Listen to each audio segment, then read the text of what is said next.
Ang munting kuting. Isang araw sa lugar ng Banwa na kung saan mayroon itong napakagandang kapaligiran at napapalibutan ng kahali-hali ng iba't ibang kulay ng mga bulaklak.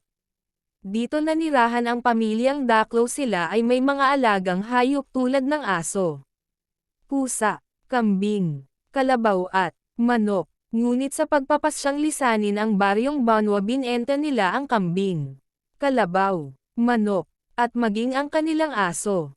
Ngunit sa kanilang pag-alis nagpasyang iwanan na lang ang alaga nilang pusa. Mayroon itong 5 kuting, ang panganay ay pinangalan ng Kutkut, ang pangalawa na may Kuti, pangatlo ay Kitkit, pang-apat ay Tingting at ang panglima ay Singitngit.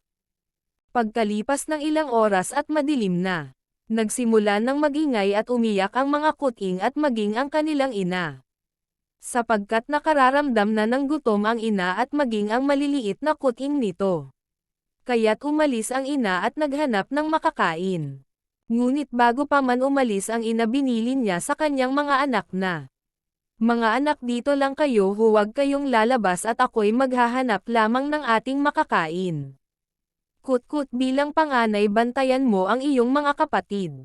"Opo ina, pangako po, babantayan ko ang aking mga kapatid. Ingat po kayo ina." Nagsimula ng maglakbay ang ina nila upang makahanap ng makakain. Habang naglalakbay ito, iniisip niya kung ano ang ginagawa ng kanyang mga kuting, ngunit binawi niya ito.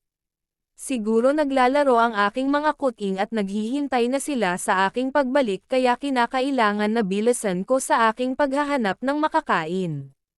Doon sa bahay kung saan iniwan ang mga kuting ay maingay at malilikot ito.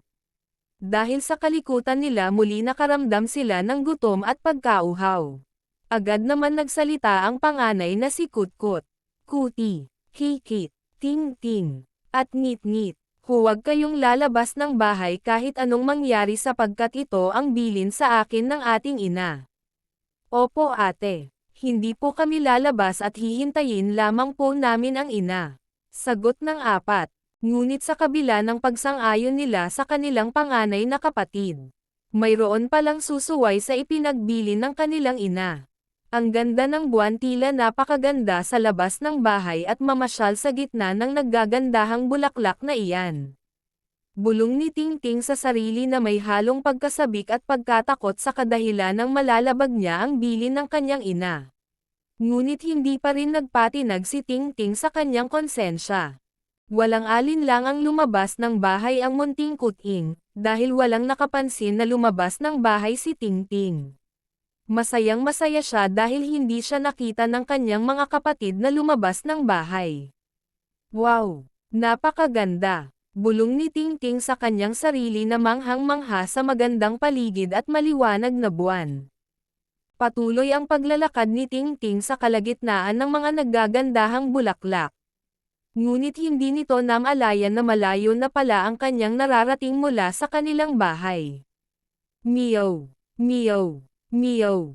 Iyak ni Tingting at takot dahil hindi na siya makakabalik mula sa kanilang bahay. Doon nakaramdam muli siya ng pagkagutom at pagkauhaw.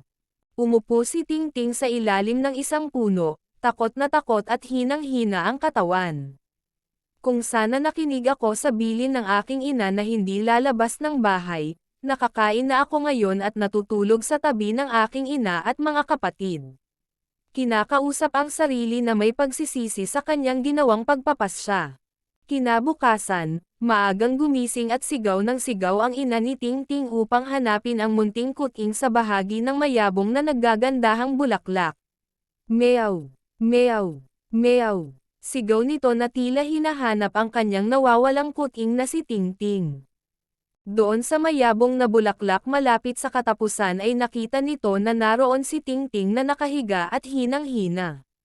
Agad-agad namang dinampot at bahagyang kinagat ang likod ni Tingting upang mabuhat at maiuwi na ito. Pagkarating sa bahay nila ay pinahiga si Tingting at tinabihan hanggang sa nakatulog ito ng mahimbing. "Meow! Meow!" Huni ni Tingting na may halong pangamba dahil sa kanyang nagawa. "Huwag muna ulit iyong gagawin sapagkat maaari kang kainin ng mga tigreng pag-alagala dito sa lugar ng buwan." Mensahe ng kanyang ina. Opo ina, patawad po pangako po hinding-hindi na po mauulit ang nangyari. Sagot ni Tingting na tila natuto at napagtanto kung ano ang halaga ng bilin ng isang ina, kapatid o maging sa kapwa man.